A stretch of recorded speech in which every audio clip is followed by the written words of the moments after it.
नमस्कार दोस्तों, स्वागत है आप सभी का शिखर सिविल सर्विसेज में। यह हमारी पेट से संबंधित 8वीं क्लास जो जीएस जीके की क्लास होने वाली है। इसमें हम सामान्य विज्ञान के 20 क्वेश्चन शामिल किए हैं, साथ साथ मौर्य काल से 25 क्वेश्चन और मूल अधिकार से 23 क्वेश्चन है, बौद्ध और जैन से 32 क्वेश्चन है। तो यह यूपी ट्रिपल एससी पेट के अलावा RRB, railway, group D, SSC, young banking के साथ साथ स्टेट पीसीएस के लिए इम्पोर्टेंट होने वाली क्लास। तो चलिए क्लास को शुरू करते हैं। क्लास को शुरू करने से पहले मैं बता दूं, इसमें 100 क्वेश्चन है तो थोड़ा सा टाइम लगेगा क्लास को पूरी करने में। तो आप धैर्य को बनाए रखिएगा, क्लास को देखते रखिएगा, आपको बहुत कुछ सीखने को मिलेगा। तो चलिए शुरू करते हैं आज की पहले क्वेश्चन से क्लास को। पहला क्वेश्चन साइंस का हमारा है, एक डाइन किसके बराबर होता है। इसमें पूछा गया एक डाइन किसके बराबर होता है सीजीएस पद्धति में। तो एक डाइन बराबर होता है 10 की घात -5 किलोग्राम मीटर पर सेकेंड स्क्वायर। तो इसमें हमारे डी ऑप्शन में दिया गया है 10 की घात -5 किलोग्राम मीटर पर सेकेंड स्क्वायर। ठीक है, आगे देखते हैं दूसरा क्वेश्चन। दाब का इकाई क्या है। दाब का इकाई क्या है, ठीक है। तो दाब बराबर बल बटे क्षेत्रफल होता है। तो बल का मात्रक न्यूटन होता है, क्षेत्रफल का मात्रक वर्ग मीटर होता है। ठीक है, तो हमारा ये ऑप्शन सही हो जाएगा, न्यूटन प्रति वर्ग मीटर होगा सही। दाब का इकाई क्या होगा, न्यूटन प्रति वर्ग मीटर। आगे देखते हैं तो तीसरा क्वेश्चन। तीसरा क्वेश्चन है, सूर्य की फोटोग्राफी के लिए किस उपकरण का उपयोग किया जाता है। इसमें पूछा गया है कि सूर्य की फोटोग्राफी के लिए किस उपकरण का प्रयोग किया जाता है। ठीक है, तो हमारा ए ऑप्शन है spectroheliograph, option B sonar, option C cyclotron, option D chronometer. तो इसमें हमारा ए ऑप्शन सही है, स्पेक्ट्रोहेलियोग्राफ से सूर्य की फोटोग्राफी ली जाती है। ठीक है, आगे देखते हैं चौथा क्वेश्चन हमारा क्या है। चौथा क्वेश्चन हमारा है, थर्म का इकाई यूनिट क्या है। इसमें पूछा गया थर्म का इकाई यूनिट क्या है। तो थर्म का इकाई यूनिट इसमें थर्म किसका यूनिट है पूछा है। ठीक है, थर्म किसका यूनिट है, तो इस उष्मा का थर्म यूनिट है। ठीक है, उष्मा का थर्म यूनिट है। आगे देखते हैं पांचवा क्वेश्चन हमारा, बहुत उच्च तापमान मापने के लिए हम किसका प्रयोग करते हैं। ठीक है, बहुत उच्च तापमान है अगर, उसको मापने के लिए किसका प्रयोग किया जाता है, इसमें पूछा गया है।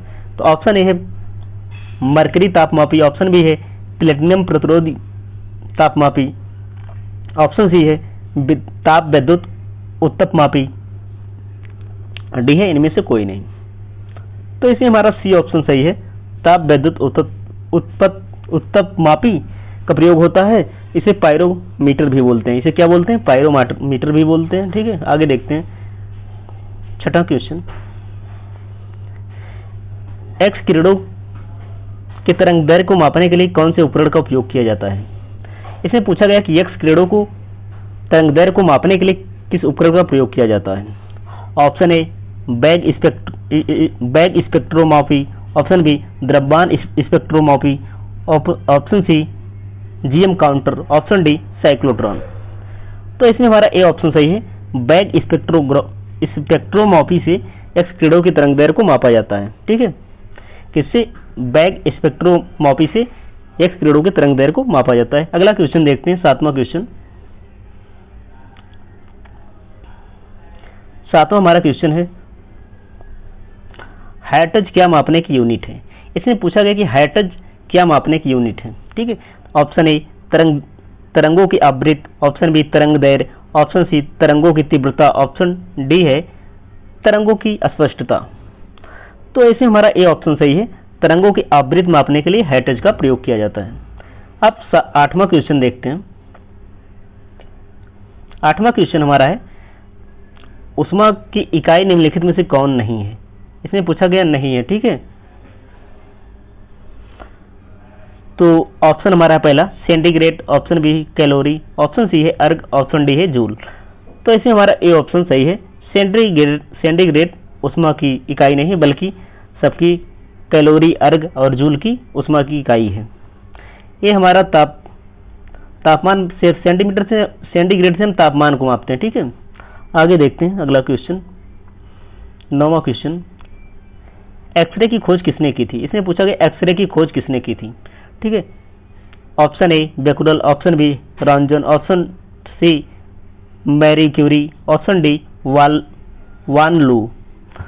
तो इसमें हमारा बी ऑप्शन सही है, रॉन्जन ने एक्सरे की खोज की थी। किसने की थी? रॉन्जन ने एक्सरे की खोज की थी। आगे देखते हैं 10वां क्वेश्चन अपना, प्रकाश वर्ष होता है। इसमें पूछा गया प्रकाश वर्ष होता है, क्या होता है प्रकाश वर्ष मतलब? तो ऑप्शन हमारा पहला है एक वर्ष जिसमें सूर्य का प्रकाश अधिकतम रहा हो। ठीक है, ऑप्शन बी एक वर्ष जिसमें कार्यभार हल्का रहा हो। ठीक है, ऑप्शन सी प्रकाश वर्ष द्वारा एक वर्ष में चली गई दूरी। ऑप्शन डी सूर्य और पृथ्वी के बीच की औसत दूरी। तो इसमें हमारा सी ऑप्शन सही है, प्रकाश द्वारा एक वर्ष में चली गई दूरी को प्रकाश वर्ष बोलते हैं। क्या बोलते हैं? प्रकाश वर्ष। प्रकाश द्वारा एक वर्ष में चली गई दूरी को क्या बोलते हैं? प्रकाश वर्ष। देखते हैं 11वें क्वेश्चन को। 11वां हमारा क्वेश्चन है पार्सेक मात्रक है। इसमें पूछा गया पार्सेक किसका मात्रक है? ऑप्शन ए दूरी, ऑप्शन बी समय, ऑप्शन सी समय की चमक का, ऑप्शन डी चुंबकीय बल का। तो इसमें हमारा ऑप्शन ए सही है, दूरी का मात्रक पार्सेक है। ठीक है, याद रखिएगा दूरी का सबसे बड़ा मात्रक पार्सेक है। अब 12वां क्वेश्चन देखते हैं, रक्तदाब मापने के यंत्र का क्या नाम है? रक्तदाब जिससे नापा जाता है उसका क्या नाम है, इस क्वेश्चन में पूछा गया है। ऑप्शन ए हमारा ट्रैकोमीटर, ऑप्शन बी है स्फिग्नोमीटर, ऑप्शन सी है एक्टीमीटर, ऑप्शन डी है बैरोमीटर। तो इसमें हमारा बी ऑप्शन सही है, स्फिग्नोमीटर से रक्तदाब मापा जाता है। स्फिग्नोमीटर से क्या है? रक्तदाब मापा जाता है। बैरोमीटर से वायुमंडलीय दाब को नापा जाता है। ठीक है, आगे देखते हैं अगला क्वेश्चन, 13वां क्वेश्चन। 6 फीट लंबे व्यक्ति की ऊंचाई नैनोमीटर में कैसे व्यक्त की जाएगी? इसमें पूछा गया है तो कोई व्यक्ति 6 फीट लंबा है उसकी ऊंचाई नैनोमीटर में कैसे व्यक्त की जाएगी? तो इसका उत्तर मैं बता देता हूं, ऑप्शन सी सही है, 183 × 10⁻7 नैनोमीटर होता है। ठीक है, एक PYQ को मैंने इसको शामिल किया है, उत्तर प्रदेश पीसीएस में आया है, कई बार बिहार पीसीएस में भी आया है क्वेश्चन, तो याद रखिएगा आ सकता है, पेट के साथ साथ अन्य एग्जाम में भी आ सकता है एग्जाम क्वेश्चन है। 183 × 10⁻7 नैनोमीटर होता है 6 फीट व्यक्ति की लंबाई जिसकी ऊंचाई नैनोमीटर में व्यक्त की जाएगी। ठीक है, आगे देखते हैं 14वां क्वेश्चन, शक्ति का मात्रक क्या है? इसमें पूछा गया शक्ति का मात्रक क्या है? Option A hertz, option B volt, option C watt, option C D newton. शक्ति वाट का मात्रक होता है। ठीक है, शक्ति का मात्रक वाट होता है, ऑप्शन सी सही है। ठीक है, हैटज आवृत्ति का मात्रक होता है, वोल्ट विभवांतर का होता है, न्यूटन बल का मात्रक होता है। ठीक है, याद रखिएगा, हैटज आवृत्ति का होता है, वोल्ट विभवांतर का होता है, शक्ति का वाट होता है और न्यूटन बल का होता है मात्रक। ठीक है, आगे देखते हैं 15वां क्वेश्चन, बल का मात्रक क्या है? बल का मात्रक क्या है? मैंने ऊपर बताया कि बल का मात्रक न्यूटन होता है, ऑप्शन सी सही है। ठीक है, आगे देखते हैं 16वां क्वेश्चन, कार्य का मात्रक क्या है? इसमें पूछा गया कार्य का मात्रक क्या है? Option A joule, option B newton, option C watt, option D dyne. तो कार्य का मात्रक और ऊर्जा का मात्रक दोनों का मात्रक जूल होता है। ठीक है, ये ऑप्शन हमारा सही हो जाएगा, कार्य और ऊर्जा का मात्रक क्या होता है? जूल होता है। ठीक है, आगे देखते हैं 17वां क्वेश्चन, दूध के घनत्व को किसके द्वारा मापा जाता है? ठीक है, इसमें पूछा गया दूध के घनत्व को किसके द्वारा मापा जाता है? ठीक है, ऑप्शन ए है लैक्टोमीटर, ऑप्शन बी है हाइड्रोमीटर, ऑप्शन सी है बैरोमीटर, ऑप्शन डी है हाइग्रोमीटर। तो दूध के घनत्व को हम लैक्टोमीटर से नापते हैं। ठीक है, दूध के घनत्व को किससे नापते हैं? लैक्टोमीटर से। तो हमारा ए ऑप्शन सही हो जाएगा, क्योंकि लैक्टोमीटर से दूध का घनत्व नापा जाता है। और हाइड्रोमीटर से वायुमंडलीय घनत्व को नापा जाता है। ठीक है, वायुमंडलीय घनत्व, वायुमंडल में जो जल का घनत्व होता है हाइड्रोमीटर से नापते हैं, लेकिन जब हाइग्रोमीटर से होगा तो वहां पर आर्द्रता को नापते हैं, वायुमंडल में जो आर्द्रता होती है उसको नापते हैं, और बैरोमीटर से वायुमंडलीय दाब को नापते हैं। ठीक है, आगे देखते हैं 18वां क्वेश्चन, जो मैं व्याख्या करूं उसमें भी आप ध्यान से सुनेंगे तो आप ज्यादा क्वेश्चन का नॉलेज कलेक्ट कर पाएंगे। ठीक है, तो ध्यान से सुनिएगा। प्रकाश वर्ष इकाई है। इससे पूछा गया प्रकाश वर्ष इकाई है, मतलब प्रकाश वर्ष की क्या इकाई है, किसकी इकाई है? तो ऑप्शन ए दूरी, ऑप्शन बी समय, ऑप्शन सी आयु की, ऑप्शन डी प्रकाश की तीव्रता की। तो इसमें हमारा ऑप्शन ए सही हो जाएगा, दूरी की प्रकाश वर्ष इकाई है। ठीक है, आगे देखते हैं 19वां क्वेश्चन। 19वां क्वेश्चन हमारा है, एक हॉर्स पावर में कितने वाट होते हैं? इसमें पूछा गया एक हॉर्स पावर में कितने वाट होते हैं, 1000 वाट होते हैं या 750 या 746 या 748। तो सबको पता है कि एक हॉर्स पावर में 746 वाट होते हैं। ठीक है, तो सी ऑप्शन हमारा सही हो जाएगा। आगे देखते हैं 20वां क्वेश्चन। जूल ऊर्जा से उसी तरह संबंधित है, इसमें कहा गया है जूल ऊर्जा से उसी तरह संबंधित है जैसे पास्कल संबंधित है। पास्कल ऑप्शन ए हमारा हो जाएगा मात्रक, ऑप्शन मात्रा, ऑप्शन बी है दाब, ऑप्शन सी घनत्व, ऑप्शन डी है शुद्धता। तो इसमें हमारा बी ऑप्शन सही हो जाएगा, पास्कल दाब का मात्रक है। ठीक है, आगे देखते हैं। अब आ गया हमारा हिस्ट्री से क्वेश्चन है। तो हिस्ट्री में क्वेश्चन को मैं जैसे क्वेश्चन को पढ़ूंगा साथ साथ उसकी व्याख्या भी करूंगा ऑप्शन की। तो ऑप्शन की व्याख्या को अगर आप ध्यान से सुनेंगे तो शायद आप ज़्यादा कुछ कलेक्ट कर पाएंगे ज्ञान को। तो क्वेश्चन के साथ साथ आप मैं जो बोलूंगा उससे भी ध्यान से सुनिएगा। ठीक है, तो इसमें क्वेश्चन में दिया गया है 21वां में, इंडिका पुस्तक के लेखक कौन है? ठीक है, इंडिका पुस्तक के लेखक कौन है? तो इंडिका पुस्तक के लेखक मेगास्थनीज थे। ठीक है, ऑप्शन बी सही है, इंडिका पुस्तक को मेगास्थनीज ने लिखा था। इससे पाटलिपुत्र की राज्य व्यवस्था का ज्ञान होता है। ठीक है, तो अब जान लेते हैं चाणक्य ने। चाणक्य को हम कौटिल्य के नाम से भी जानते थे, इसे इन्हें विष्णुगुप्त के नाम से जानते थे। इन्होंने अर्थशास्त्र लिखा था जो राजनीति पर थी बुक। ठीक है, चाणक्य ने कौन सी बुक लिखी? अर्थशास्त्र। अब प्लेनी जो था उन्होंने नेचुरल हिस्ट्री लिखा था। क्या लिखा था? नेचुरल हिस्ट्री लिखा था। ठीक है, आगे देखते हैं 22वां क्वेश्चन। मौर्य वंश की स्थापना किसने की थी? मौर्य वंश की स्थापना किसने की थी? Option A Bindusara, option B Ashoka, option C Chandragupta Maurya, option D Brihadatta. तो इसमें हमारा ऑप्शन सी सही है, मौर्य वंश की स्थापना नंद वंश के अंतिम शासक धनानंद को पराजित कर चंद्रगुप्त मौर्य ने मौर्य वंश की स्थापना की थी। और जो बृहदत्त है, ठीक है, ये मौर्य वंश का अंतिम शासक था। 23वां क्वेश्चन देखते हैं। 23वां क्वेश्चन हमारा है, अर्थशास्त्र पुस्तक की रचना किसने की थी? ठीक है, इसमें पूछा गया है कि अर्थशास्त्र पुस्तक की रचना किसने की थी। तो ऑप्शन है Vishakhadatta, option B Chanakya, option C कल्लड़, ऑप्शन डी पढ़नी। तो अर्थशास्त्र की रचना चाणक्य ने की थी, तो बी ऑप्शन हमारा सही हो जाएगा। ठीक है, बी ऑप्शन सही हो जाएगा। अब विशाखदत्त ने मुद्रा राक्षस पुस्तक की रचना की। ठीक है, विशाखदत्त ने मुद्रा राक्षस की रचना की, कल्हड़ ने राजतरंगिणी की रचना की और वहीं पढ़नी ने अष्टाध्यायी लिखी थी। ठीक है, इसको भी याद रखिएगा, पढ़नी ने अष्टाध्यायी लिखी थी, कल्हड़ ने राजतरंगिणी और विशाखदत्त मुद्रा राक्षस की रचना की थी। आगे देखते हैं 24वां क्वेश्चन। 24वां हमारा क्वेश्चन है, चंद्रगुप्त मौर्य ने अपने जीवन के अंतिम दिनों में किस धर्म को अपनाया था? इसमें पूछा गया है कि चंद्रगुप्त मौर्य जो था अपने अंतिम दिनों में कौन सा धर्म अपनाया था। ऑप्शन ए बौद्ध धर्म, ऑप्शन बी जैन धर्म, ऑप्शन सी आजीविका, ऑप्शन डी वैदिक धर्म। तो इसमें हमारा बी ऑप्शन सही है, जैन धर्म को चंद्रगुप्त मौर्य ने अंतिम समय में अपनाया था। आगे देखते हैं 25वां क्वेश्चन, बिंदुसार को किस अन्य नाम से जाना जाता है? ठीक है, बिंदुसार को किस अन्य नाम से जाना जाता था? ठीक है, इसमें पूछा गया है कि बिंदुसार को किस अन्य नाम से जाना जाता था। तो ऑप्शन है अमित्रघात, ऑप्शन बी है प्रियदर्शी, ऑप्शन सी है देवनामप्रिय, ऑप्शन डी है कुणाल। तो इसमें हमारा ए ऑप्शन सही है, इन्हें अमित्रघात के नाम से जाना जाता था बिंदुसार जी को, और प्रियदर्शी और देवनामप्रिय ये अशोक के नाम से जाना जाता था इन्हें। ठीक है, अशोक को देवनामप्रिय और प्रियदर्शी आदि नामों से जाना जाता था। आगे देखते हैं 26वां क्वेश्चन अपना, कलिंग युद्ध किस वर्ष हुआ था? ठीक है, इसमें पूछा गया कलिंग युद्ध कब हुआ था।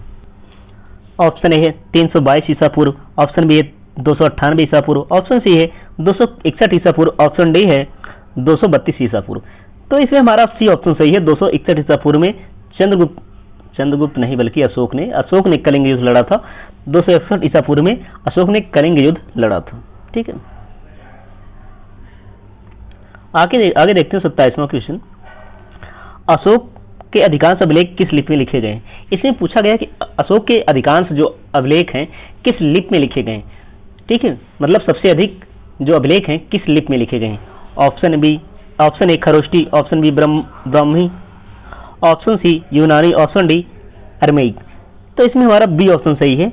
ठीक है, ब्राह्मी लिपि में सबसे अधिक अशोक के अधिकांश अभिलेख लिखे गए हैं, जबकि ये खरोष्टी हो गए, ये अरमाइक हो गई, ये सब में भी लिखे गए हैं लेकिन कम मात्रा में लिखे गए हैं।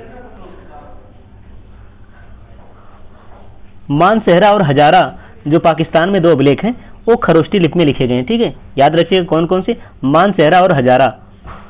मानसेहरा हजारा में है, शहबाजगढ़ी, सॉरी देखो मैं फिर से बताता हूँ, एक मानसेहरा, ठीक है, और एक शहबाजगढ़ी, 2 अभिलेख हैं जो पाकिस्तान में है। ठीक है, वो खरोष्टी लिपि में लिखे गए। खरोष्टी लिपि कैसी थी? दाएं से बाएं लिखी जाती थी। कैसे लिखी जाती? दाएं से बाएं लिखी जाती, बाकी लिपियां बाएं से दाएं लिखी गई हैं। ठीक है, याद रखिएगा। आगे देखते हैं 28वां क्वेश्चन अपना। 28वां क्वेश्चन हमारा है, अशोक के अभिलेखों को सर्वप्रथम किसने पढ़ा था? ठीक है, अशोक के जो अभिलेख थे सर्वप्रथम इसे किसने पढ़ा था? Option A William Jones, option B James Williamson, option C T Panther, option D colonel Tod. तो इसमें हमारा बी ऑप्शन सही है। 1837 में जेम्स विलियमसन ने अशोक के अभिलेखों को यानी ब्राह्मी लिपि को पढ़ा था। टी पेंथर ने 1750 में अशोक के अभिलेखों की खोज की थी। ठीक है, अशोक के अभिलेखों की खोज टी पेंथर ने की थी 1750 में, लेकिन 1837 में जेम्स विलियमसन ने उन्हें लिपियों का कूटन किया, मैंने पढ़ा था। ठीक है, आगे देखते हैं 29वां क्वेश्चन। मौर्य साम्राज्य में, ठीक है, गुप्तचर विभाग के अधिकारियों को क्या कहा जाता था? इसमें पूछा गया है कि मौर्य साम्राज्य जो था उसमें गुप्तचर जो विभाग था उनके अधिकारियों को क्या कहा जाता था? ठीक है, तो इसमें ऑप्शन है महामात्र सर्प, ऑप्शन बी रज्जुक, ऑप्शन बी युक्त, ऑप्शन डी प्रादेशिक। तो इसमें हमारा बी ए ऑप्शन सही है। ठीक है, ए ऑप्शन सही है। महामात्र सर्प कहा जाता था गुप्तचर विभाग को। ठीक है, और इन्हें अर्थशास्त्र में गूढ़ पुरुष कहा गया है। गुप्तचर जो लोग थे उन्हें अर्थशास्त्र में गूढ़ पुरुष कहा भी गया है। ठीक है, जो राजुक हैं, युक्त है और प्रादेशिक हैं, ये प्रशासनिक अधिकारी थे। ठीक है, प्रदेश के प्रशासनिक अधिकारी थे। 29वां क्वेश्चन देखते हैं। मौर्य काल में राजकीय भूमि से होने वाली आय को क्या कहा जाता था? इसमें पूछा गया है कि जो मौर्य काल था उस काल में राजकीय भूमि से होने वाली जो आय थी उसे क्या कहा जाता था? ऑप्शन ए भाग, option B Sita, option C हृदय, ऑप्शन डी प्रलय। तो इसमें हमारा बी ऑप्शन सही है। राजकीय भूमि से जो आय प्राप्त होती थी मौर्य काल में उसे सीता कहा जाता था। हृदय जो था वो कर लिया जाता था, जो वस्तु के रूप में ना लेकर बल्कि नगद के रूप में लिया जाता था। ठीक है, याद रखिएगा, हृदय जो कर था उसको नगद के रूप में लिया जाता था।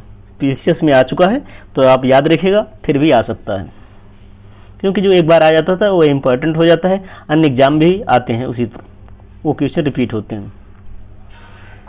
31वां क्वेश्चन देखते हैं। भारतीय संविधान के किस भाग में मूल अधिकारों का उल्लेख किया गया है? इसमें पूछा गया है कि किस भाग में मौलिक अधिकारों का उल्लेख किया गया। ऑप्शन ए भाग 2, ऑप्शन सी बी भाग 3, ऑप्शन सी भाग 4, ऑप्शन डी भाग 5। तो इसमें हमारा बी ऑप्शन सही है। भाग 3 में मौलिक अधिकार का उल्लेख अनुच्छेद 12 से 35 तक किया गया है। ठीक है, अनुच्छेद कहाँ से? 12 से 35 तक। कितने मौलिक अधिकार? 6 मौलिक अधिकार वर्तमान में है।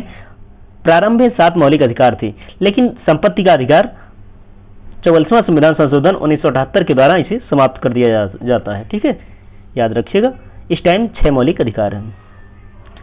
आगे देखते हैं 32वां क्वेश्चन। भारतीय संविधान के भाग 3 को क्या कहा जाता है? ठीक है, इसमें कहा गया कि भारतीय संविधान का जो भाग 3 है इसे क्या कहा जाता है? ठीक है, ऑप्शन ए है भारत का मैग्ना कार्टा, ऑप्शन बी संविधान की आत्मा, ऑप्शन सी है राजनीतिक दर्शन, ऑप्शन डी न्याय संगत दस्तावेज। तो इसमें हमारा ए ऑप्शन सही है।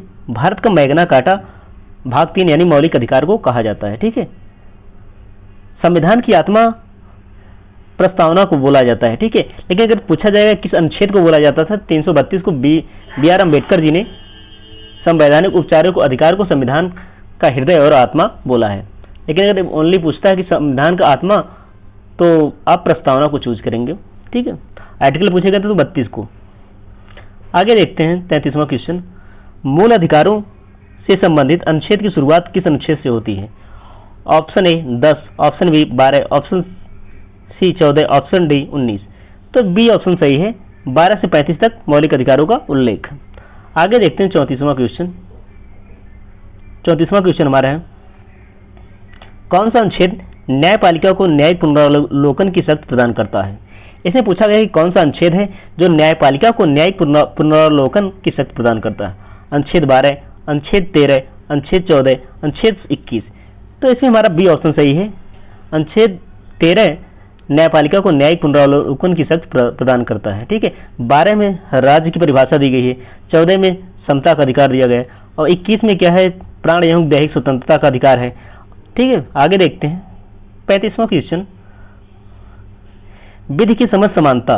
विधि की समझ समानता का विचार किस देश से लिया गया है? Option A USA, option B Britain, option C Ireland, option D Canada. तो विधि की समझ समानता का अधिकार ब्रिटेन से लिया गया है। ठीक है, तो बी ऑप्शन हमारा सही हो जाएगा।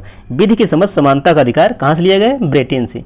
तो बी आंसर हमारा सही हो जाएगा। ठीक है, आगे देखते हैं 36वां क्वेश्चन। 36वां हमारा क्वेश्चन है, 6ठी शताब्दी ईसा पूर्व में उत्तर भारत में नवीन धार्मिक आंदोलन का उदय का प्रमुख कारण क्या था? इसमें पूछा गया है कि 6ठी शताब्दी ईसा पूर्व में उत्तर भारत में नवीन धार्मिक आंदोलन के उदय का मुख्य कारण क्या था? ठीक है, ऑप्शन ए लोहे के उपकरणों का प्रयोग से कृषि अर्थव्यवस्था का विस्तार, ऑप्शन बी वैदिक धर्म की जटिलताओं एवं कर्मकांडों की अधिकता, ऑप्शन सी वैश्य वर्ग का व्यापार वाणिज्य में महत्व बढ़ना, ऑप्शन डी सभी। तो ये सभी कारण थे जिस वजह से 6ठी शताब्दी ईसा पूर्व में उत्तर भारत में नवीन धार्मिक आंदोलन का उदय हुआ। आगे देखते हैं 37वां क्वेश्चन, जैन धर्म के संस्थापक एवं प्रथम तीर्थंकर कौन थे? ठीक है, इसमें पूछा गया कि जैन धर्म का जो संस्थापक था यानी प्रथम तीर्थंकर कौन थे? Option A Mahavir Swami, option B Rishabh Dev या आदि, इन्हें ऋषभ देव को आदिनाथ भी बोला जाता था, option C Parshvanath, option D Arishtanemi. तो इसमें हमारा बी ऑप्शन सही है, ऋषभ देव यानी आदिनाथ जैन धर्म के संस्थापक यानी और प्रथम तीर्थंकर भी थे। ठीक है, तो 24वें तीर्थंकर महावीर स्वामी जी थे। ठीक है, और 23वें की बात की जाए तो पार्श्वनाथ जी थे। ठीक है, और अरिष्टनेमी 22वें थे। ठीक है, और ऋषभ देव जो थे हमारे, इनका चिन्ह वृषभ था यानी बैल था। ठीक है, और महावीर स्वामी जी थे, इनका चिन्ह सिंह था, और पार्श्वनाथ जो थे इनका चिन्ह सर्प था। ठीक है, याद रखिएगा। 38वां क्वेश्चन है, जैन धर्म के 23वें तीर्थंकर पार्श्वनाथ का संबंध किस स्थान से था? वे किसके पुत्र थे? ठीक है, इसमें पूछा गया कि जैन धर्म के जो 23वें तीर्थंकर पार्श्वनाथ जी थे, उनका संबंध किस स्थान से था और वो किसके पुत्र थे? ठीक है, तो वे काशी के राजा अश्वसेन के पुत्र थे। ठीक है, तो ये ऑप्शन हमारा सही हो जाएगा, वो काशी से संबंधित थे, राजा अश्वसेन के पुत्र थे। कौन? पार्श्वनाथ जी जो 23वें तीर्थंकर थे, इनका चिन्ह था सर्प। ठीक है, आगे देखते हैं 38वां के 39वां क्वेश्चन देखते हैं। महावीर स्वामी का जन्म कहां और किस वर्ष हुआ था? ठीक है, इसमें पूछा गया है कि महावीर स्वामी का जन्म कहां और किस वर्ष में हुआ था? ऑप्शन ए लुम्बिनी 563 ईसा पूर्व, ऑप्शन बी कुंडग्राम वैशाली 599 या 540 ईसा पूर्व, ठीक है, या पावापुरी 468 ईसा पूर्व, ऑप्शन डी सारनाथ 528 ईसा पूर्व। तो इसमें हमारा बी ऑप्शन सही है, महावीर स्वामी जी का कुंडग्राम यानी वैशाली में जो बिहार में है 599 ईसा पूर्व में जन्म हुआ था। आगे देखते हैं 39वां क्वेश्चन हो गया, तो 40वां क्वेश्चन देखते हैं। 40वां क्वेश्चन हमारा है, महावीर स्वामी को किस नदी के तट पर कैवल्य यानी ज्ञान प्राप्त हुआ था? महावीर स्वामी को किस नदी के तट पर ज्ञान प्राप्त हुआ था पूछा गया है। ऑप्शन ए निरंजना नदी, ऑप्शन बी रजपालिका नदी, ऑप्शन सी गंगा नदी, ऑप्शन डी श्रीरावती नदी। तो इसमें हमारा बी ऑप्शन सही है। ऋजपालिका नदी के तट पर और साल वृक्ष के नीचे इन्हें ज्ञान प्राप्त हुआ था। और गौतम बुद्ध जी को निरंजना नदी के नीचे पीपल वृक्ष के नीचे ज्ञान प्राप्त हुआ था। 41वां क्वेश्चन देखते हैं। बौद्ध धर्म के संस्थापक महात्मा बुद्ध का जन्म कब और कहां हुआ था? इसमें पूछा गया कि बौद्ध धर्म के जो संस्थापक थे गौतम बुद्ध जी का जन्म कब और कहां हुआ था।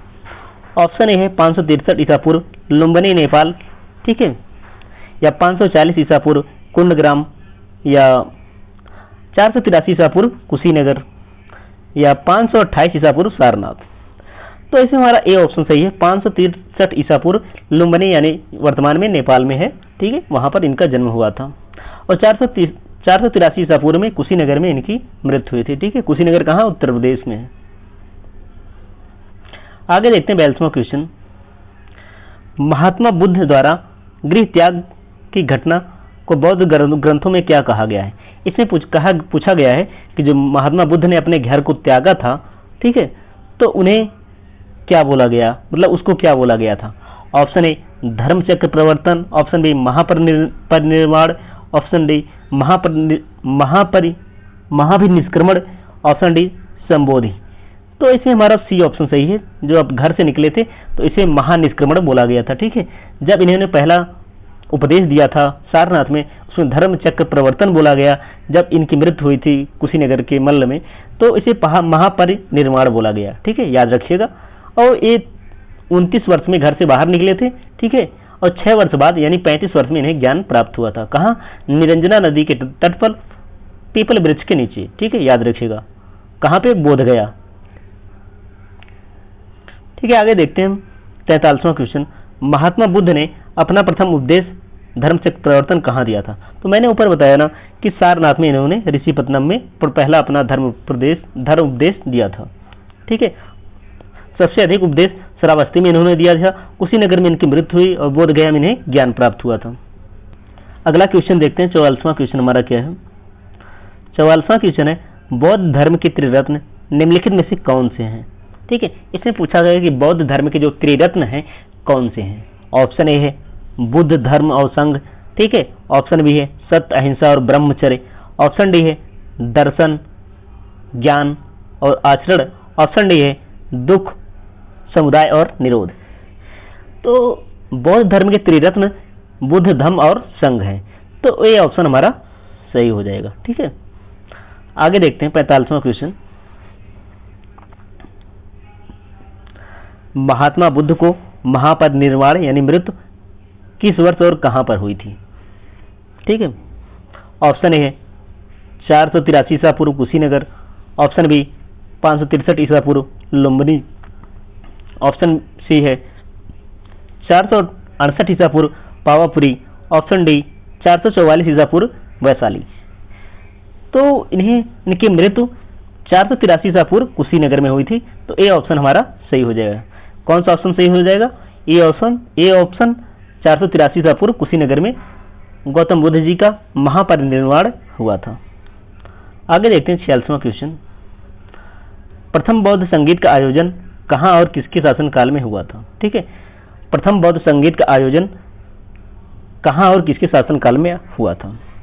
Option A Rajgriha Ajatashatru. Option B Vaishali Ashok Kalashok. Option C Pataliputra Ashok. Option D Kundalvan Kanishka. तो प्रथम पूछा गया है, तो प्रथम राजगृह में हुई थी और अजातशत्रु के समय में हुई थी, ठीक है। प्रथम बौद्ध संगीत राजगृह में अजातशत्रु के समय हुई थी, ठीक है। कब हुई थी? 483 ईसा पूर्व, ठीक है। और द्वितीय बौद्ध संगीत, ठीक है, वैशाली में हुई थी कालाशोक के समय, ठीक है। कहाँ पर हुई थी द्वितीय? वैशाली में कालाशोक के समय। और तृतीय हुई थी पाटलिपुत्री में अशोक के समय। और जो चौथी है कुंडलवन, यानी कुंडलवन जम्मू कश्मीर में है, कनिष्क के समय हुई थी, ठीक है, याद रखिएगा। आगे देखते हैं 47वां क्वेश्चन। 47वां क्वेश्चन है बौद्ध धर्म के प्रसिद्ध ग्रंथ त्रिपिटक के अंतर्गत निम्नलिखित में से कौन सा पिटक शामिल है। इसमें पूछा गया है कि बौद्ध धर्म का जो त्रिपिटक है उसमें कौन कौन से पिटक शामिल हैं। ऑप्शन ए सुप्त पिटक, option B Vinaya Pitaka, option C Abhidhamma पिटक, ऑप्शन डी सभी, उपयुक्त सभी।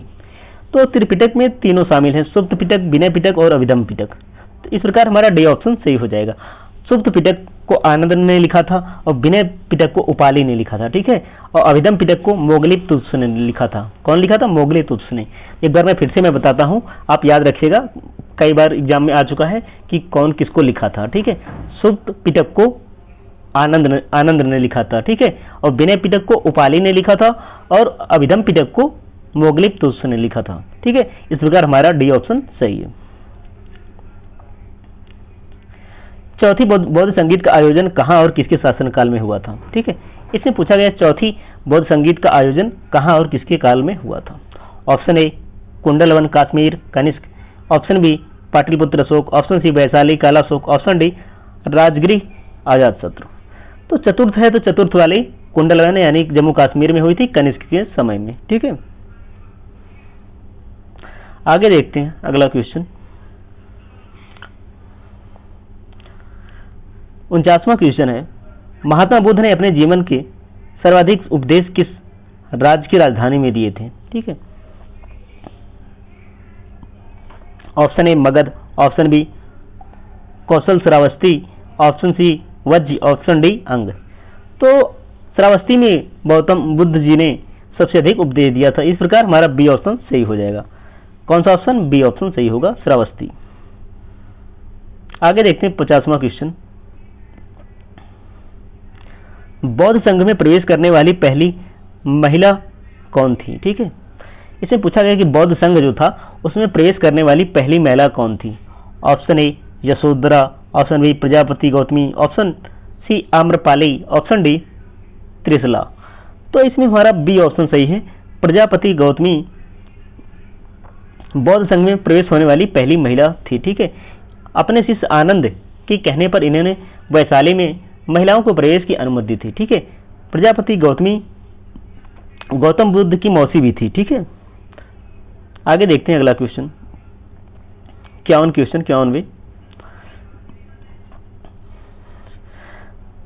धर्म, मूल वंश, जाति, लिंग, जन्म स्थान के आधार पर भेदभाव का प्रतिषेध किस अनुच्छेद में किया गया है। Option A 14, option B 15, option C 16, option D 18।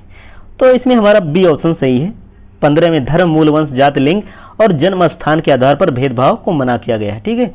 और 14 में विधि की समझ समानता समता का अधिकार दिया गया है, ठीक है। और 16 में है आर्थिक सरकारी नियोजन में अवसर की समानता का अधिकार, ठीक है। 16 में क्या है? सरकारी नियोजन में यानी सरकारी नौकरी में अवसर की समानता का अधिकार। और 18 में उपाधियों का अंत किया गया है, लेकिन शिक्षा और विद्या संबंधी उपाधि अपवाद में रखा गया है, ठीक है। आगे देखते हैं 52वां क्वेश्चन। लोक नियोजन के विषय पर अवसर की समानता का अधिकार किस अनुच्छेद में प्रदान किया गया। लोक नियोजन के विषय में अवसर की समानता का अधिकार किस अनुच्छेद में प्रदान किया गया है। तो मैंने ऊपर बताया ना कि आर्टिकल 16 में सरकारी नियोजन में अवसर की समानता का उल्लेख किया गया है। तो 14 की व्याख्या तो ऊपर मैंने कर दी, 15 की भी हो गई, और 17 में अस्पृश्यता का अंत यानी छुआछूत भेदभाव को मिटाना है, ठीक है। 53वां क्वेश्चन देखते हैं। अस्पृश्यता का अंत संविधान के किस अनुच्छेद में है। तो बताया ना मैंने ऊपर, अनुच्छेद 17 में अस्पृश्यता का अंत है, ठीक है। 16 में सरकारी नियोजन में अवसर की समानता है, ठीक है। 18 में उपाधियों का अंत है। 19 में है क्या? स्वतंत्रता का अधिकार, ठीक है। विचार, अभिव्यक्ति, विश्वास, ये सब बोलने की सबकी स्वतंत्रता का अधिकार है, ठीक है। आगे देखते हैं 54वां क्वेश्चन। उपाधियों का अंत किस अनुच्छेद में है, ठीक है। तो ऑप्शन ए है 18, 16 है, सॉरी ऑप्शन ए है 16, ऑप्शन बी है 17, ऑप्शन डी है सी है 18, ऑप्शन डी है अनुच्छेद 20। तो इसमें हमारा ऑप्शन सी सही हो जाएगा। अनुच्छेद 18 में उपाधियों का अंत है, लेकिन विद्या और सैन्य उपाधि दी जाएगी, ठीक है। इसमें कौन सी उपाधि दी जाएगी? विद्या और सैन्य उपाधि दी जाएगी। तो 20 अनुच्छेद है, अपराध के समय में संरक्षण प्रदान करता है अनुच्छेद 20।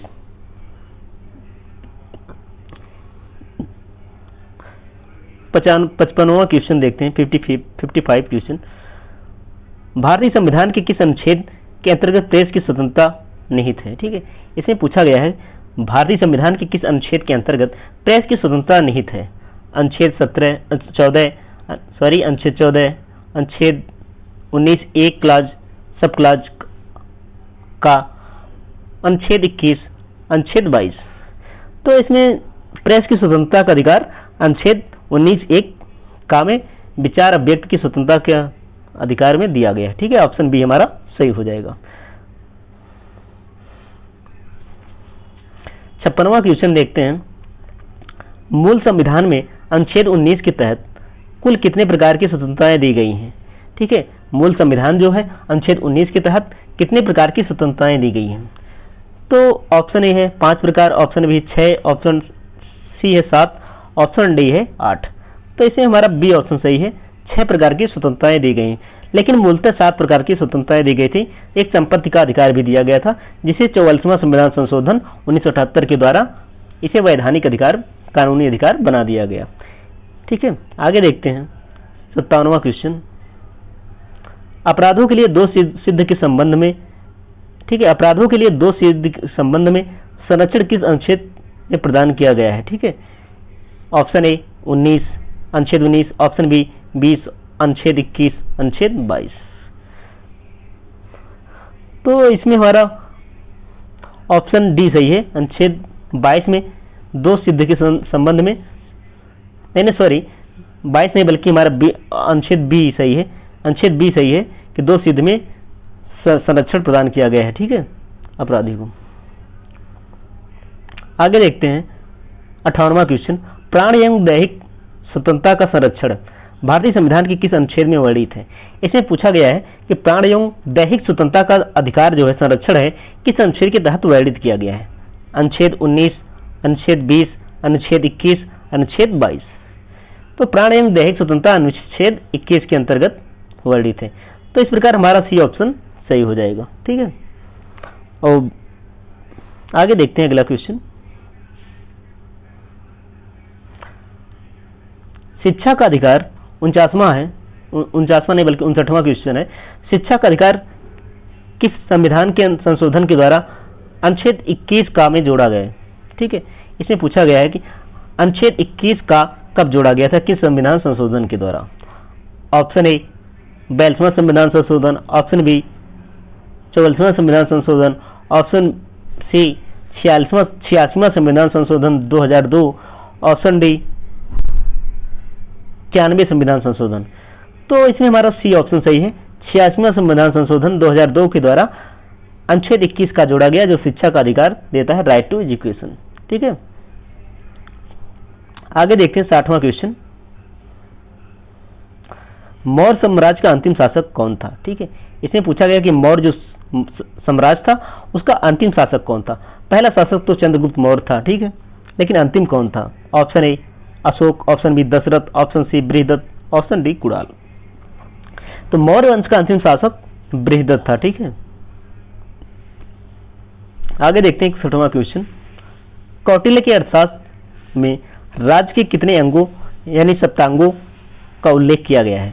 इसमें पूछा गया है कि जो कौटिल्य का अर्थशास्त्र है उसमें राज्य के कितने अंगों यानी सप्तांगों का उल्लेख किया गया है? Option A 5, option B 7, option C 8, option D 10।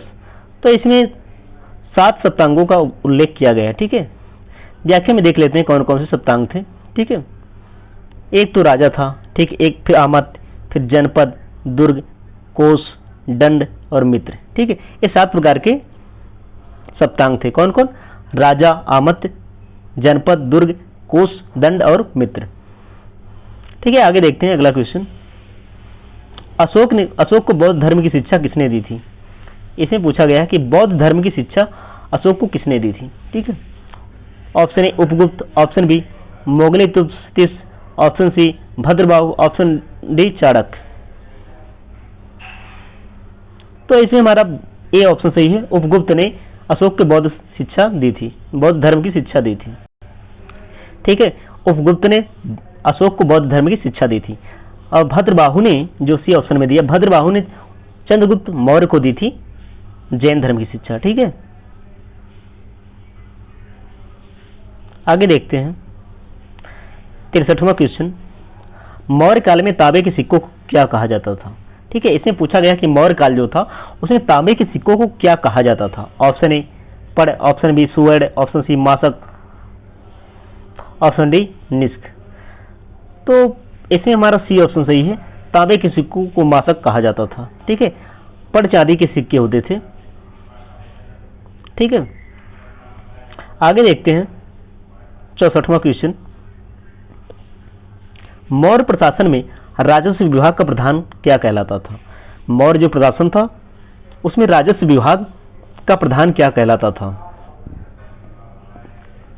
Option A संनिधाता, option B समाहर्ता, ऑप्शन सी प्रदेश, ऑप्शन डी नागरिक। तो इसमें हमारा बी ऑप्शन सही है, समाहर्ता राजस्व विभाग का प्रधान था। ठीक है, मौर्य काल में समाहर्ता राजस्व विभाग का प्रधान था। आगे देखते हैं 65वां क्वेश्चन,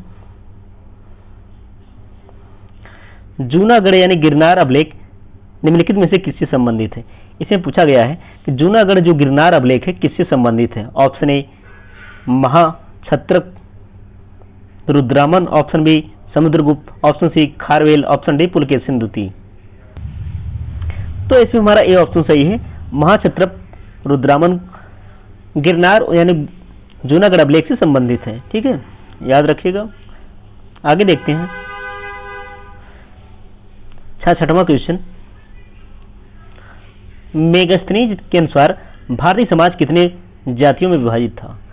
इसमें पूछा गया कि मेगास्थनीज के अनुसार भारतीय समाज कितने जातियों में विभाजित था। Option A 4, option B 5, option C 7, option D 9।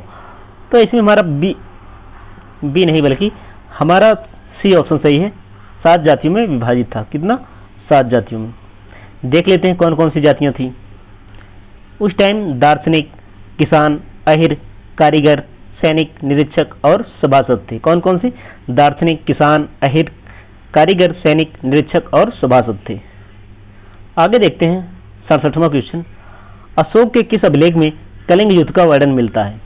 Ashok के किस अभिलेख में कलिंग युद्ध का वर्णन मिलता है। ऑप्शन ए 10वां अभिलेख, ऑप्शन बी 11वां, ऑप्शन बी सी 12वां, ऑप्शन सी 13वां। तो इसमें हमारा डी ऑप्शन सही है, 13वें अभिलेख में अशोक के कलिंग युद्ध का वर्णन मिलता है। आगे देखते हैं 68वां क्वेश्चन, मौर्य काल में उद्योगों और कारखानों का प्रधान और निरीक्षक क्या कहा जाता था। ठीक है, मौर्य काल में जो उद्योगों और कारखानों का प्रधान निरीक्षक था उसे क्या कहा जाता था।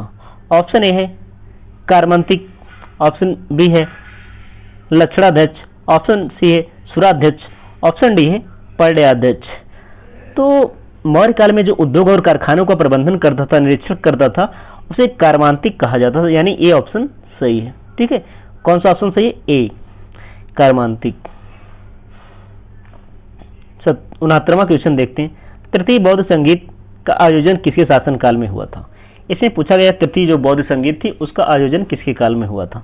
Option A Chandragupta Maurya, option B Bindusara, option C Ashoka, option D Brihadratha. तो इसमें हमारा सी ऑप्शन सही है, अशोक के समय तृतीय बौद्ध संगीत पाटलिपुत्र में हुई थी। उसकी अध्यक्षता मोगली तुस्य ने की थी, उसमें अभिधम पिटक की रचना हुई थी। ठीक है, याद रखिएगा, इतना काम चल जाएगा। आगे देखते हैं 70वां क्वेश्चन, कुछ दशाओं में गिरफ्तारी और निरोध। ठीक है, कुछ दशाओं में गिरफ्तारी और निरोध से संरक्षण किस अनुच्छेद में प्रदान किया गया है। ठीक है, अनुच्छेद 20, अनुच्छेद 21, अनुच्छेद 22, अनुच्छेद 23। तो इसमें हमारा 80 ऑप्शन सही है, अनुच्छेद 22 में कुछ दशाओं में गिरफ्तारी और निरोध में संरक्षण हेतु अनुच्छेद 22 में संरक्षण दिया गया है। आगे देखते हैं 71वां क्वेश्चन, मानव का दुर्व्यवहार। ठीक है, मानव का दुर्व्यापार और बलात्श्रम का प्रतिषेध किस अनुच्छेद में है। ठीक है, ऑप्शन ए है अनुच्छेद 21, अनुच्छेद 23, अनुच्छेद 24 या अनुच्छेद 25। तो बलात्श्रम, दुर्व्यवहार, मानव का दुर्व्यापार अनुच्छेद 23 में इसका उल्लेख किया गया है। ठीक है, अनुच्छेद 24 में कारखाना, खान व खतरनाक रोजगार में 14 वर्ष से कम बच्चों को रोजगार में नहीं लगाया जाएगा। ये अनुच्छेद 24 में इसका उल्लेख किया गया है कि कारखाना हो गया, कोई खान हो गया या कोई खतरनाक रोजगार हो गया, उसमें 14 वर्ष से बच्चों को नहीं लगाया जाएगा। जो अनुच्छेद 25 है धार्मिक स्वतंत्रता का अधिकार देता है, ठीक है, इसमें क्या है, धार्मिक स्वतंत्रता का अधिकार। और अनुच्छेद 21 है प्राण एवं दैहिक स्वतंत्रता का अधिकार। आगे देखते हैं 72वां क्वेश्चन, कारखानाओं आदि में बालकों के नियोजन का प्रतिषेध किस अनुच्छेद के अंतर्गत किया गया है? तो ऊपर मैंने देखा कि अनुच्छेद 24 में ऐसा इसका उल्लेख किया गया है कि 14 वर्ष से बच्चे कारखाना खान खतरनाक या रोजगार में नहीं लगाए जाएंगे। ठीक है, आगे देखते हैं 73वां क्वेश्चन, अंतःकरण की ओर और धर्म को अबाध रूप से मानने, आचरण करने और प्रचार करने की स्वतंत्रता किन अनुच्छेद में दी गई है? ठीक है, अंतःकरण की ओर धर्म को आबाद रूप से मानने, आचरण करने, प्रचार करने की स्वतंत्रता किस अनुच्छेद में दी गई है? अनुच्छेद 25, अनुच्छेद 26, अनुच्छेद 27, अनुच्छेद 28। तो अंतःकरण की स्वतंत्रता अनुच्छेद 25 में दी गई है। ठीक है, एक प्रति व्यक्ति को दी गई है। ठीक है, और समुदाय अगर शामिल हो जाएगा उसमें तो अनुच्छेद 26 हो जाएगा। ठीक है, 27 में बताया गया है कि ऐसा कोई कर नहीं लगाया जाएगा जिसे प्राप्त आय किसी विशेष धर्म के लिए उपयोग की जा रही। और 28 में है कि राज्य में धार्मिक शिक्षा नहीं दी जाएगी। ठीक है, सरकारी स्कूलों में, ठीक है, प्राइवेट में दी जा सकती है। क्वेश्चन 74 है, धार्मिक कार्यों के प्रबंध की स्वतंत्रता का अधिकार किस अनुच्छेद में प्रदान किया गया है? ठीक है, धार्मिक कार्यों के प्रबंध की स्वतंत्रता का अधिकार किस अनुच्छेद में प्रदान किया गया है? अनुच्छेद 25, अनुच्छेद 26, अनुच्छेद 27, अनुच्छेद 29। तो अनुच्छेद 26 में ऐसा उल्लेख किया गया है, धार्मिक कार्यों के प्रबंध की स्वतंत्रता का अधिकार है। ठीक है, आगे देखते हैं 75वां क्वेश्चन, अल्पसंख्यकों के वर्गों के हितों का संरक्षण किस अनुच्छेद में किया गया है? अल्पसंख्यकों के हितों को संरक्षण किस अनुच्छेद में किया गया है? अनुच्छेद 28, अनुच्छेद 29, अनुच्छेद 30, अनुच्छेद 32। तो अल्पसंख्यक के हित का संरक्षण अनुच्छेद 29 में किया गया है। इसमें धर्मलिप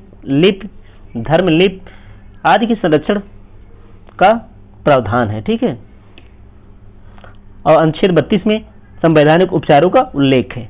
और अनुच्छेद 30 में है अल्पसंख्यक जो है शिक्षण संस्था संचालित कर सकते हैं। ठीक है, शिक्षण संस्था संचालित करने की स्वतंत्रता दी गई है अनुच्छेद 30 में अल्पसंख्यकों को। अनुच्छेद 29 और 30 मुख्यतः अल्पसंख्यक से संबंधित है। ठीक है, याद रखिएगा। क्वेश्चन 76 हमारा शिक्षा संस्थानों की स्थापना और प्रशासन करने का अल्पसंख्यक वर्गों का अधिकार किस अनुच्छेद में है? तो मैंने ऊपर बताया कि शिक्षा संस्थाओं की स्थापना करना और प्रशासन करना अल्पसंख्यक वर्गों का अधिकार अनुच्छेद 30 में दिया गया है। ठीक है, अनुच्छेद 31 में संपत्ति का अधिकार था जिसे हटा दिया गया, अब 44वां संविधान संशोधन द्वारा हटाया गया था इसे। ठीक है, आगे देखते हैं 77वां question, doctor B R Ambedkar ने किस अनुच्छेद को भारतीय संविधान की हृदय और आत्मा कहा है? ठीक है, अनुच्छेद 19, अनुच्छेद 21, अनुच्छेद 32, अनुच्छेद 30, 350। तो ऐसे हमारा सी ऑप्शन सही है। अनुच्छेद 32 को अम्बेडकर जी ने भारतीय संविधान की हृदय और आत्मा कहा है, क्योंकि इसमें 5 प्रकार की रिट सुप्रीम कोर्ट 5 प्रकार की रिट जारी करके नागरिकों को मौलिक अधिकार को लागू करवाती है। ठीक है, आगे देखते हैं 78वां क्वेश्चन 78, जैन धर्म में 5 महाव्रतों में से 5वां महाव्रत यानी ब्रह्मचर्य किसके द्वारा जोड़ा गया? ठीक है, इसमें पूछा गया है कि जैन धर्म में जो 5 महाव्रत हैं उसमें 5वां महाव्रत ब्रह्मचर्य किसके द्वारा जोड़ा गया? Option A Rishabhdev, option B Parshvanath, option C Mahavir Swami, option D Sthulabhadra. तो महावीर स्वामी के द्वारा ब्रह्मचर्य शब्द जोड़ा गया था, और जो 4 दिए गए थे वो पार्श्वनाथ के द्वारा दिए गए थे। सत्य, अहिंसा, अस्तेय, ये सब पार्श्वनाथ के द्वारा दिए गए थे। आगे देखते हैं 79वां क्वेश्चन, जैन धर्म के त्रिरत्न निम्नलिखित में से क्या शामिल थे? ठीक है, जो जैन धर्म के त्रिरत्न हैं उनमें से कौन से शामिल हैं? ऑप्शन ए सम्यक दर्शन, ऑप्शन बी सम्यक ज्ञान, ऑप्शन सी सम्यक आचरण, ऑप्शन डी उपयुक्त सभी। तो ये सभी शामिल थे। ठीक है, तो याद रखिएगा सम्यक दर्शन, सम्यक ज्ञान और सम्यक आचरण तीनों मिलाकर जैन धर्म के त्रिरत्न बोले जाते हैं। आगे देखते हैं 80वां क्वेश्चन। स्यादवाद या अनेकांतवाद का सिद्धांत किस धर्म से संबंधित है? इसमें पूछा गया है स्यादवाद और अनेकांतवाद का संबंध किस धर्म से है? ऑप्शन ए बौद्ध धर्म, ऑप्शन बी जैन धर्म, ऑप्शन सी वैष्णव धर्म, ऑप्शन डी शैव धर्म। तो इसमें हमारा ऑप्शन बी सही है, जैन धर्म। ठीक है, बी ऑप्शन सही है, जैन धर्म में स्यादवाद या अनेकांतवाद का सिद्धांत का उल्लेख किया गया है। आगे देखते हैं 81वां क्वेश्चन। प्रथम जैन संगीत का आयोजन कहाँ हुआ था और इसके अध्यक्ष कौन थे? ठीक है, इसमें पूछा गया कि प्रथम संगीत जो थी इसका आयोजन कहाँ पर हुआ था और इसके पहले अध्यक्ष कौन थे? ठीक है, तो ऑप्शन ए वल्लभी देवाधिनी, option B Pataliputra Sthulabhadra, option C Vaishali और संबुद्ध, ऑप्शन डी कुंडलवन वासुमित्र। तो इसमें हमारा बी ऑप्शन सही है, पहली जैन संगीत पाटलिपुत्री में हुई थी। ठीक है, पाटलिपुत्री में हुई थी और सूलभद्र जी इसके अध्यक्ष थे। ठीक है, याद रखिएगा प्रथम जैन संगीत का आयोजन पाटलिपुत्री में हुआ था और सूलभद्र इसके अध्यक्ष थे। 22वां क्वेश्चन देखते हैं। 22वां क्वेश्चन है जैन धर्म के दो संप्रदायों श्वेतांबर और दिगंबर है, श्वेतांबर और दिगंबर में विभाजन का मुख्य कारण क्या था? ठीक है, दोनों के बीच जो विभाजन हुआ था उसका मुख्य कारण क्या था? ऑप्शन ए महावीर स्वामी की मृत्यु, ऑप्शन बी मगध में 12 वर्षों का अकाल और भद्रबाहु का दक्षिण जाना, ऑप्शन सी बौद्ध धर्म का बौद्ध धर्म का प्रभाव, ऑप्शन डी भाषा का विवाद। तो इसमें हमारा बी ऑप्शन सही है। उस टाइम मगध में 12 वर्षों का अकाल पड़ा और सूलभद्र नहीं बल्कि भद्रबाहु का दक्षिण जाना दोनों को एक दूसरे को अलग बनाता है। 83वां क्वेश्चन देखते हैं जैन धर्म और बौद्ध धर्म में क्या समानताएं थी? ठीक है, इसमें पूछा गया कि बौद्ध और जैन धर्म में क्या समानताएं थी। तो इसमें दोनों धर्मों के संस्थापक क्षत्रिय कुल के थे। पहला ऑप्शन हमारा कि दोनों धर्म के जो संस्थापक थे यानी ऋषभदेव और गौतम बुद्ध जी क्षत्रिय कुल के थे। ठीक है, ऑप्शन बी है दोनों ने वेदों की प्रामाणिकता के प्रति अनास्था व्यक्त की। ऑप्शन सी है दोनों ने कर्म और पुनर्जन्म को माना, ऑप्शन डी है सभी। तो ये सभी सही है कि बौद्ध धर्म और जैन धर्म में उपयुक्त समानताएं थी जो मैंने तीनों ऊपर विकल्प को पढ़ा। ठीक है, 84वां क्वेश्चन देखते हैं। 84वां क्वेश्चन हमारा है मेलेविपंतो ग्रंथ में किस यूनानी शासक और बौद्ध भिक्षु के बीच संवाद का वर्णन है? ठीक है, जो मेलेविपंतो ग्रंथ है उसमें किस यूनानी शासक और बौद्ध भिक्षु के बीच संवाद का वर्णन है? ऑप्शन ए मिनांडर और नागसेन, ऑप्शन बी सिकंदर और आम्भी, ऑप्शन सी है डिमेट्रियस एवं उपगुप्त, ऑप्शन डी अशोक और मोगलितुस। तो मेलेविपंतो ग्रंथ यूनानी शासक और बौद्ध भिक्षु के बीच संवाद है, वो ए ऑप्शन सही है, मिनांडर और नागसेन के बीच। ठीक है, किसके बीच? मिनांडर और नागसेन के बीच लिखा गया, मतलब संवाद का वर्णन। आगे देखते हैं 50वां क्वेश्चन बौद्ध धर्म। ठीक है, बौद्ध धर्म के अष्टांगिक मार्ग में निम्नलिखित में से कौन सा सोपान शामिल थे? ठीक है, इसमें पूछा गया है कि बौद्ध धर्म का जो अष्टांगिक मार्ग था इसमें से कौन सा सोपान शामिल थे? सम्यक दृष्टि, सम्यक संकल्प, सम्यक कर्मांत, उपयुक्त सभी। तो ये सभी शामिल थे, बल्कि 8 अष्टांगिक मार्ग थे। चलिए नीचे आपको मैं व्याख्या में दिखाता हूँ कौन कौन से अष्टांगिक मार्ग थे। ठीक है, अष्टांगिक मार्ग इस प्रकार से हैं। गौतम बुद्ध ने दुख का उपाय अष्टांगिक मार्ग बताया। ठीक है, ये जिनमें से सम्यक दृष्टि, संकल्प, वाक, कर्मंत, आजीव, व्यायाम, स्मृति और समाज शामिल थे। ठीक है, 8 प्रकार के अष्टांगिक मार्ग इसमें शामिल थे।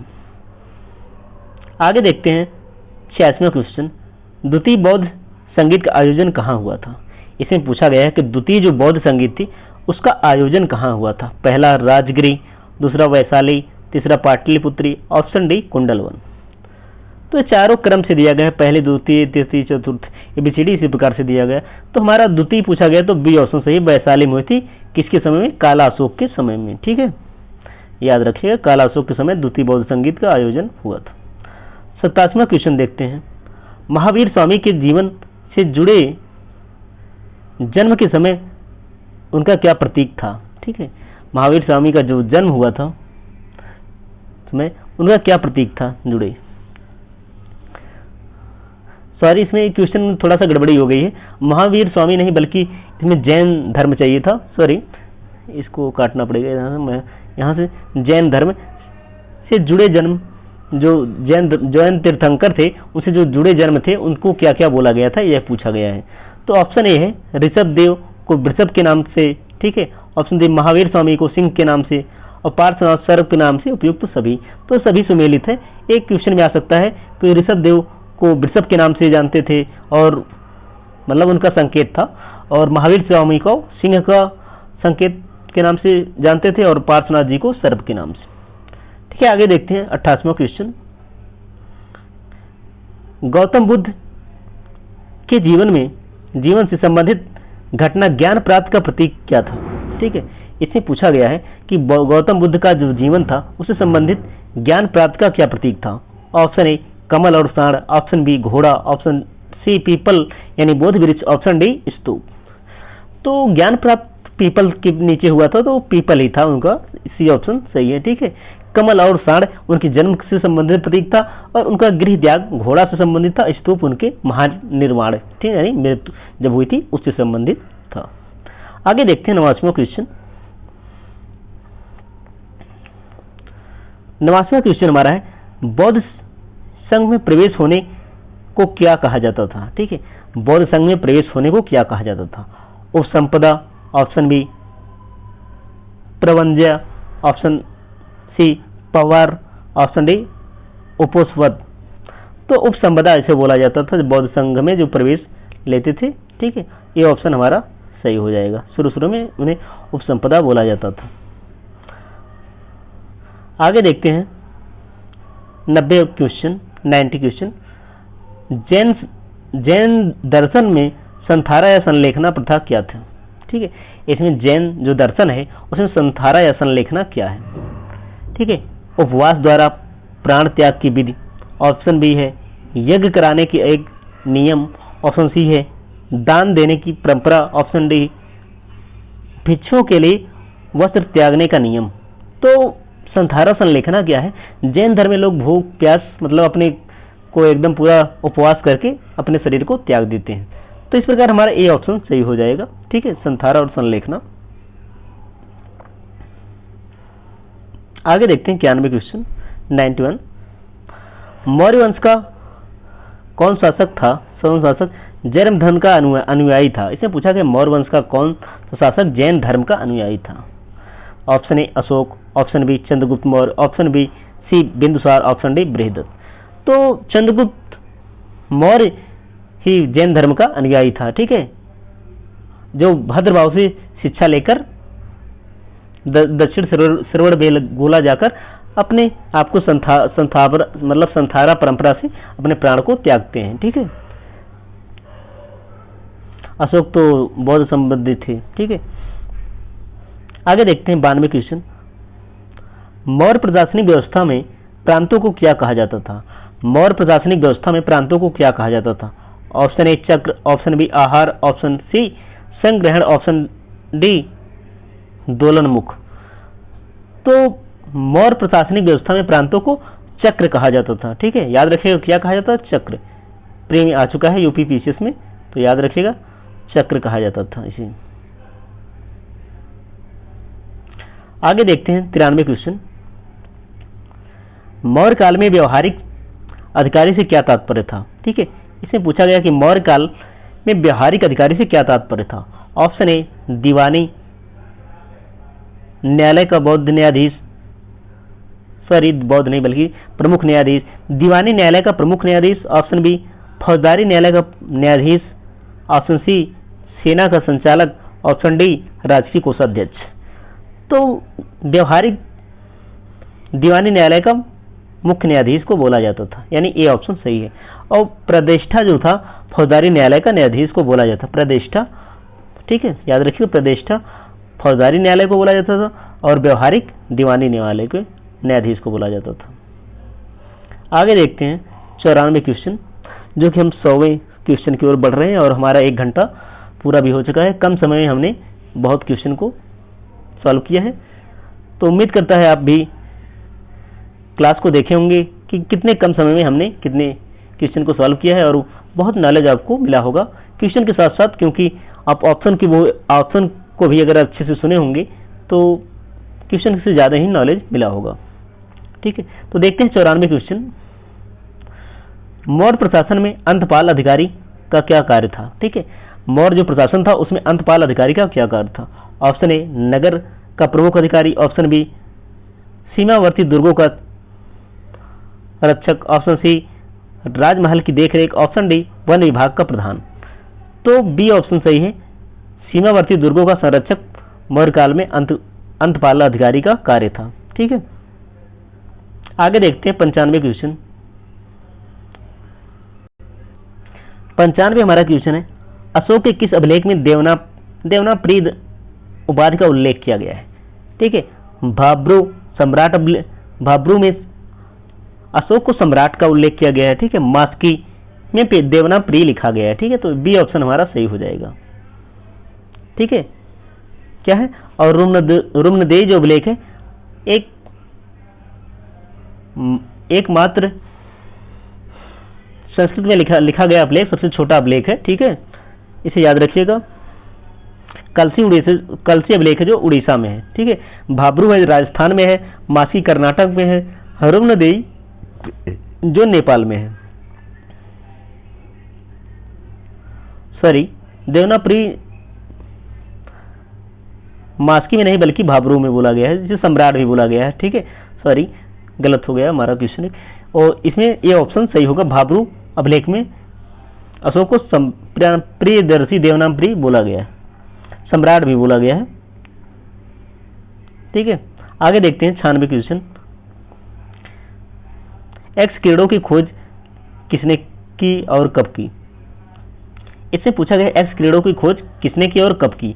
Option A Roentgen 1895, option B Becquerel 1896, option D madam Curie 1898 और जे थॉमसन 1897। तो इसमें हमारा ए ऑप्शन सही, रांजन ने की थी 1895 में एक्स किरणों की खोज। ठीक है, याद रखिएगा, एक्स किरणों की खोज रांजन ने की थी 1895 में। आगे देखते हैं 97 क्वेश्चन। खगोलीय दूरी को मापने के लिए सबसे बड़ी इकाई कौन सी है? ठीक है, खगोलीय दूरी को मापने के लिए सबसे बड़ी इकाई कौन सी है? ऑप्शन ए प्रकाश वर्ष, option B parsec, option D C खगोलीय इकाई, ऑप्शन डी किलोमीटर। तो खगोलीय की इकाई मापने के लिए पारसेक का उपयोग किया जाता है, यानी बी ऑप्शन सही है। ठीक है, आगे देखते हैं 98 क्वेश्चन। मूल अधिकारों के प्रवर्तन के लिए सर्वोच्च न्यायालय के कौन से अनुच्छेद अधिकार देता है? ठीक है, मूल अधिकारों के प्रवर्तन के लिए सर्वोच्च न्यायालय को कौन सा अनुच्छेद अधिकार देता है? अनुच्छेद 32, अनुच्छेद 226, अनुच्छेद 13, अनुच्छेद 21। तो ए ऑप्शन सही है, संवैधानिक उपचारों का अधिकार मूल अधिकारों के प्रवर्तन के लिए सर्वोच्च न्यायालय को अधिकार देता है। ठीक है, और अनुच्छेद 226 में उच्च न्यायालय को शक्ति देता है कि रिट जारी करके मौलिक अधिकार एवं अन्य अधिकारों को लागू किया जा सके। ठीक है, देखते हैं 99 क्वेश्चन। बिंदुसार को किस पुराणों में भद्रसार कहा गया? ठीक है, इसमें कहा बिंदुसार को किस पुराणों में भद्रसार कहा गया? ऑप्शन ए वायु पुराण, ऑप्शन बी विष्णु पुराण, ऑप्शन सी मत्स्य पुराण, ऑप्शन डी पुराण नहीं, कोई पुराण में नहीं कहा गया। तो इसमें वायु पुराण में इसे कहा गया बिंदुसार को, ठीक है, भद्रसार कहा गया है। ठीक है, वायु पुराण में बिंदुसार को भद्रसार कहा गया है। ठीक है, देखते हैं 100वां क्वेश्चन, जो कि आज का हमारा लास्ट क्वेश्चन भी है। ठीक है, तृतीय बौद्ध संगीत की अध्यक्षता किसने की थी? ठीक है, तृतीय बौद्ध संगीत की अध्यक्षता किसने की थी? ऑप्शन ए सावक मीर, ऑप्शन बी ऑप्शन ए है महाकश्यप, ऑप्शन बी है सावक मीर, ऑप्शन सी मोगलिक तिब्स, ऑप्शन डी है वासुमित्र। तो हमारा तृतीय बौद्ध संगीत है, तो ये अशोक के समय में हुई थी। तो इस समय मोगलिक तिब्स ने बौद्ध संगीत की अध्यक्षता की थी। तो महाकश्यप ने, ठीक है, पहली बौद्ध संगीत की अध्यक्षता की थी आजाद सत्र के समय में। और ऑप्शन बी है जो सावक मीर, काला अशोक के समय, ठीक है, वैशाली में इसकी अध्यक्षता की थी सावक मीर ने। और चौथी बौद्ध संगीत थी वासुमित्र ने की थी, और कनिष्क के समय में कुंडलवन जो कश्मीर में हुई थी। ठीक है, इस प्रकार हमने आज के 100 क्वेश्चन को सॉल्व किया। ठीक है, जीएस और जीके के क्वेश्चन थे, इसमें साइंस, मौर्य काल और बौद्ध जैन से संबंधित क्वेश्चन थे, साथ साथ मौलिक अधिकार से इसमें क्वेश्चन मैंने रखा था। उम्मीद करते हैं कि यह क्लास आपको अच्छी लगी होगी दोस्तों। तो आप कमेंट बॉक्स में जरूर बताइएगा यह क्लास आपको कैसी लगी। ठीक है, तो कल फिर मिलते हैं 100 क्वेश्चन के साथ सुबह 7 बजे की मॉर्निंग क्लास में। ठीक है, तो अगली क्लास आप देखना ना भूलिएगा दोस्तों। ठीक है, तो आज की क्लास को यहीं पर समाप्त करते हैं। जय हिंद, जय भारत।